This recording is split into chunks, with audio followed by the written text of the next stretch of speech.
बताउनुभयो। छिमेक वित्तीय संस्था लिमिटेड शाखा कार्यालय सुर्खेतले आफ्नो 13औं ग्राहक सदस्य गुनासो सुनवाई इकाइ भेला सम्पन्न गरेको बताएको छ।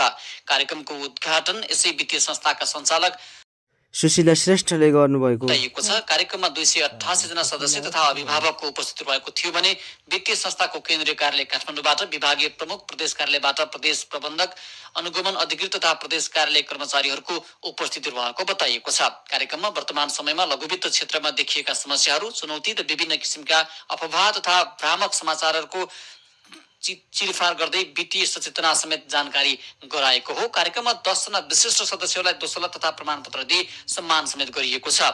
छोरीलाई 7,500 नगद तथा प्रमाणपत्र वितरण गरिएको छ भने 10 उत्कृष्ट इकाइहरूलाई छात्रवृत्ति तथा प्रमाणपत्र समेत वितरण गरिएको छ। 3 उत्कृष्ट व्यवसायी सदस्यलाई 3,515 का दरले नगद पुरस्कार तथा सम्मानपत्र वितरण गरिएको छ।